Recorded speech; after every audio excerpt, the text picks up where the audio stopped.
Welcome y'all to another episode of Shenzhen I. Remember last week we just finished up with the aquaponics maintenance robot and looked over some of the other puzzles that we could go over. Well, they went and released version 1.3 and this game is no longer in early access. Some of the big changes with 1.3 is there's now a second campaign added, which I don't know how close or far we are from because I see we still have some time left to go before we get there, and they cleared all the histograms. So some of the early really out-of-the-box solutions are no longer counted. I kind of went back through and rechecked all of our solutions and they all seemed to work and didn't really change a whole lot. But also, one thing they added was a new puzzle that we missed. So let's go take a look at that one. Awesome Plex. Because you know all caps makes it better. Okay, so we basically just need some simple inputs and outputs. This was a while ago around Cool Dad time in the wireless game controller, so I don't think it'll be too hard. But let's go take a look. Alright, so hit's a simple input, respawn's a simple input, alive is a simple output, trigger and reload are simple inputs, and fire is a simple output. When a player is hit, the best should be not alive. When a player respawns, there should be alive. When a player reloads, so dead players can reload, interesting choice. And if they're alive and pull the trigger, then they should shoot. To allow realistic operation of various replica guns. I don't think that means what they think it means for this, but I'll just nod and smile, it's a game. Go look at the verification. Nothing too crazy. Basically, it looks exactly like we would expect it to look. I wonder if we can get away with some kind of a cheeky sleep after firing.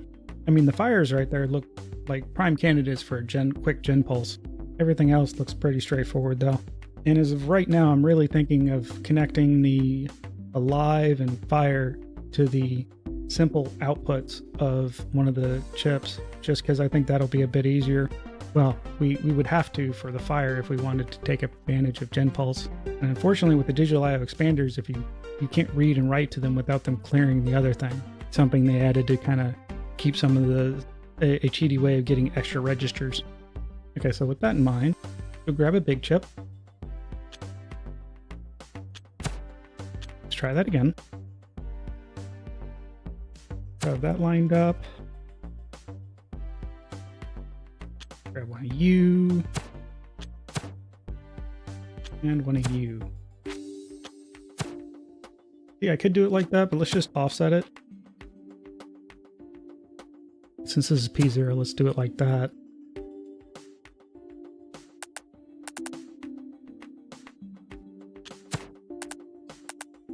Now, normally I would prefer to have these two things right up next to each other, but to make it easier for y'all to follow along, it's easier for y'all to read if you can see that. So we'll just leave it one extra space away. It's not like we absolutely need that extra space right now. If we do, then we'll reassess. So let's have that there, have that there. That's unfortunate. But nothing a quick bridge can't solve. We don't want to get into that.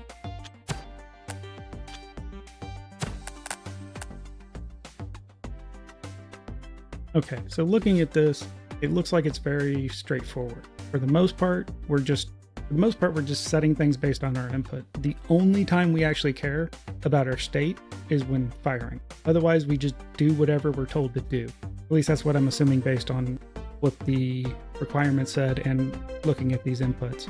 Again, it's one of those things that we'll try it easy, and then if it changes, we'll try it again in a more complicated way. So with that in mind, let's start from the top. Okay, so first things first, we need to check to see if we're hit.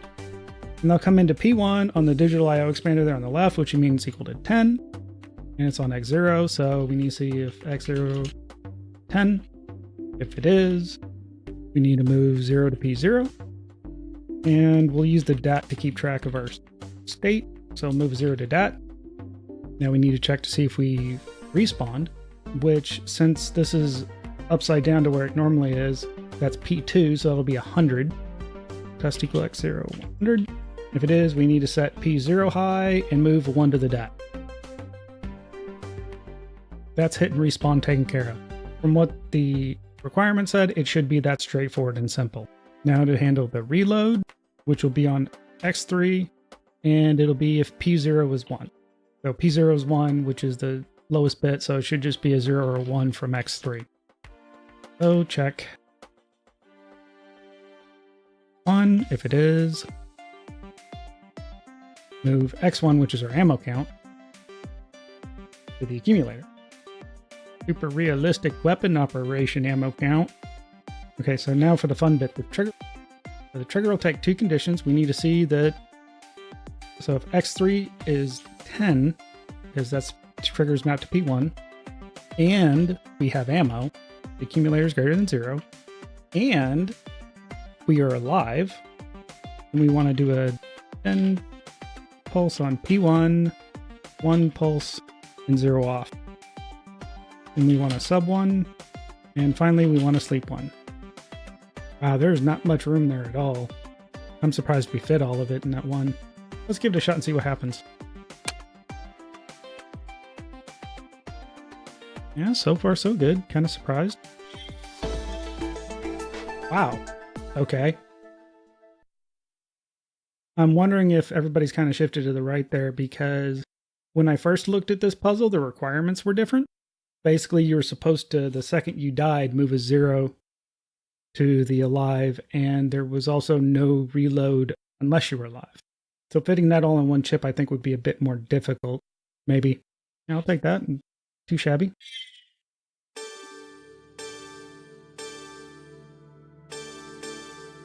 Oh, that's interesting. I wonder if those would have been unlocked normally. I will destroy you. Joe. Always there to keep it straight, right? Alright, so let's go look at the remote kill switch next. Okay, so they send us stuff and we do stuff with that stuff. Got it. Alright, let's go take a look at this one. So receive is non-blocking. R0, 1, and 2 are simple outputs. Data is received. We execute corresponding command in the following table. And if we have 5 time units without any kind of command, we turn off everything. Okay. I don't remember if I've talked about it before, but there's this really nifty command that kind of does, in binary, it would be bit sets, where you specify which number in a binary number you want to set, or I guess for a normal decimal number, it'd be like which place in the number you want to set to 1. So if you have like 1, 2, 3, and you want to change the 2, then you can set that just that 2 to a different number, and they have a command like that. And the whole 0, 1, 2 seems like a really crying out for it, especially because they start at power 0, which lines up perfectly with the different places in the accumulator. Okay, let me just show you real quick what I mean. Real quick example. So let's say we want to set the hundreds place, which would be the second digit, since we're 0 based for indexing, to 5. We can sleep 1. And then we can set the tens place to 3, sleep 1, and then do a no op to make that easy. And let's just go and so you see how that set it to 500, because this is 0, 1, 2. And then this will set to 530. And then we could use a digital IO expander to just write out whatever the accumulator is. The question is, how many things can we do this in?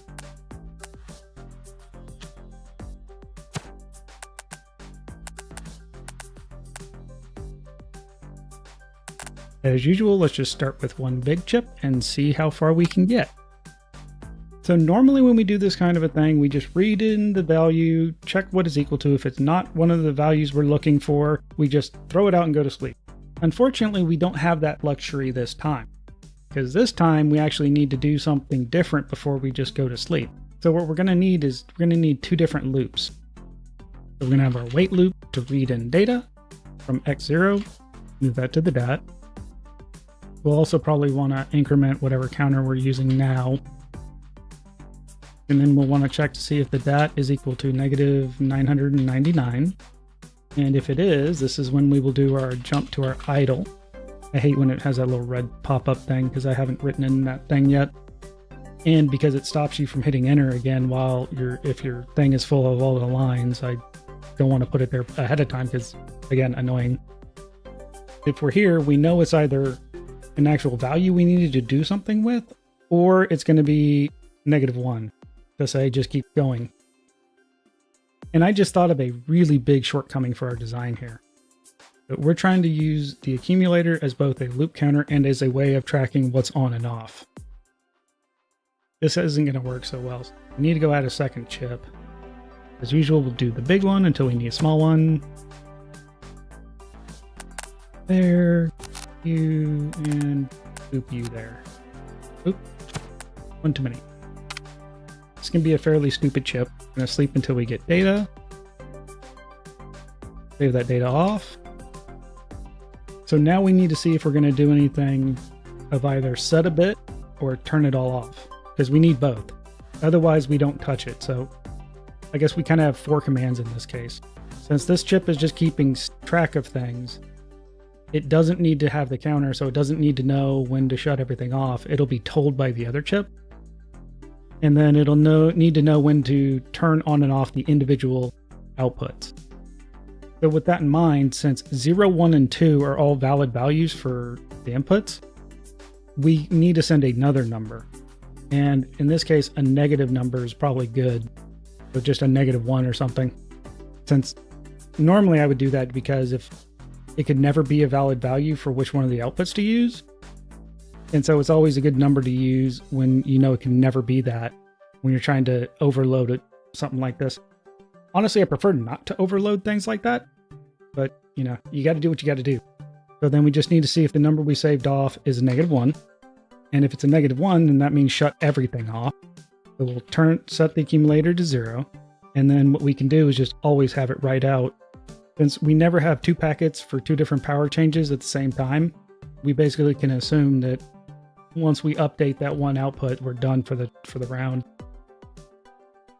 And then if it's not, we want to digit set whatever the second packet that comes in on X0 is to the value of the DAT. And then we need to write the accumulator out to X3. So now that we don't have to worry about trying to overload the accumulator on the first chip, let's go back to that one. So we know we're not a -99, which means we have a command of some kind. So we just need to see if it's a -1 or something else. And if you're curious why they add 1, I should have mentioned this earlier. Instead of saying instead of like taking a number 5 and subtracting from it, we can just take that -1 and move that into the accumulator as our reset. And then we just need to see if we're greater than 3. And we'll know that we've gone 5 cycles without getting a command and need to shut everything off. A little bit backwards, but I think it'll save us a little bit of effort. Or not. We're going to try it and see what happens when we get there. At this point, though, we know it wasn't an idle value and we actually have a command. So we should always reset our counter. Let's go ahead and set that back to -1. And then we just want to say, is the DAT equal to -1? If it is, we're done and we just need to go to our idle state case. If it's not, then we need to go ahead and move the DAT over to the other chip. So write that to X1.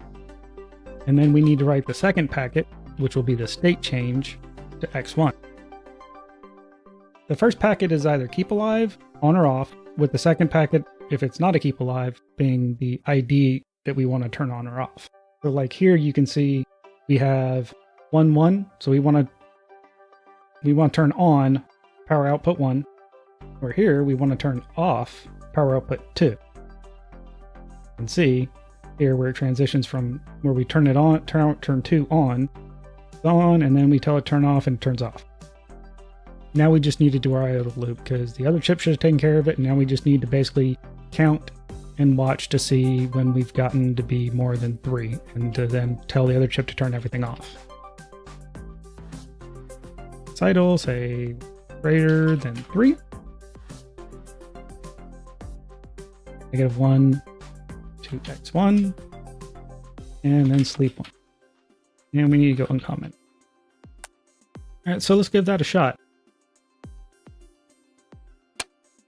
Oop, did something wrong here.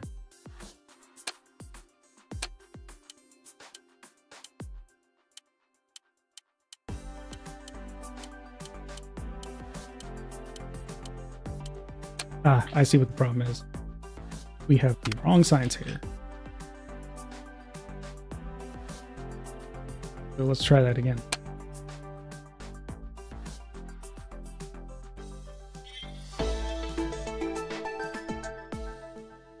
That worked pretty well. I'm really wondering though, because I feel like there's a way to do it, to see if we can actually somehow reduce the production cost of this. Instead of using a separate chip to keep track, I wonder if we could somehow use digital I/O expanders to then reread the value. The wiring up of this would probably be fun, but let's give it a shot. Get rid of that. Move you here for a second.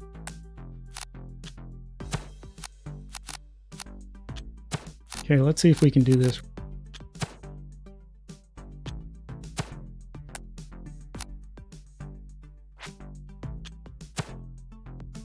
Okay. Yeah, see, this won't work because we need a little bit further away. And I have these backwards.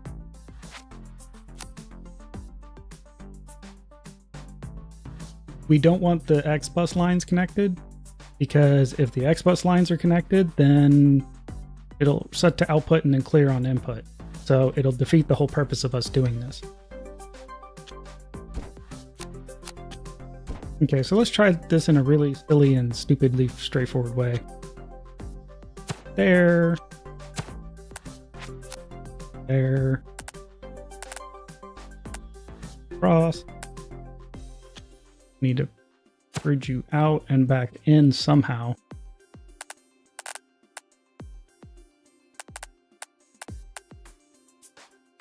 That. Oh, see, this won't work because right now we have P2 to P0, so then we would have to flip the thing, so we couldn't just write it out and then read it back in at a later time to get away with it. So let's try again.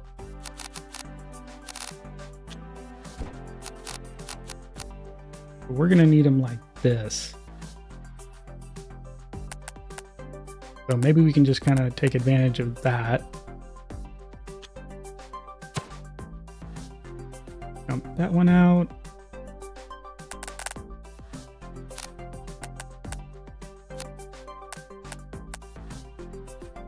Okay, and then come over here like that. Okay, now we have one more problem. We need the X-bus signal for the second chip, so let's try that.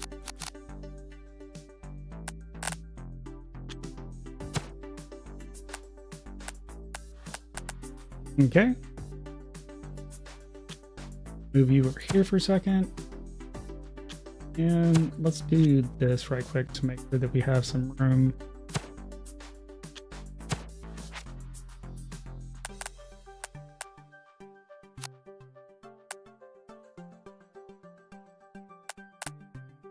You can come in there and you can come in there. Sweet. I swear it looks like we're trying to release Cthulhu. Okay, so we shouldn't need this chip or the code on there because most of that was just handling the X-bus. And then looking at this, so instead of reading in from X0, we read in from X1 now.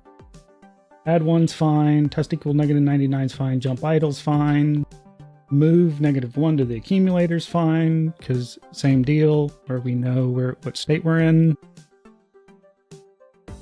So if the command we got was a -1, then we just need to go straight to our idle loop since we've already reset the accumulator. And then after that, we can start doing the other fun stuff. First thing we want to do, get rid of these two lines right quick since I don't know if we're going to need them anymore, and it gets rid of the little red thing up at the top. We need to read in our state, so we need to move X3 to the accumulator. So now we need to do our DST command based on what's in the DAT and what the next packet is on X1. Digit set X1, what's in the DAT. Then we can write the accumulator back out to X2. And now our accumulator is in an unclean state, so we need to reset it to -1.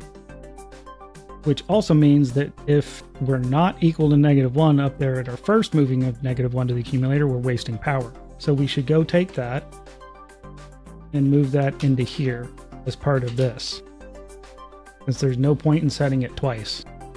Okay, let's see how that does. Uh-oh. Oh, whoops. Gotta set this back to x2. And actually, that's wrong. We need to have 0 written out to x2, not -1 now, since we're the one zeroing that out. And it should go. Hey. Huh. I guess we did get rid of a few lines of code. Power usage, not so great. Not sure how we could really change that to be more effective. And our production cost is way down, so that's nice. I'll take that.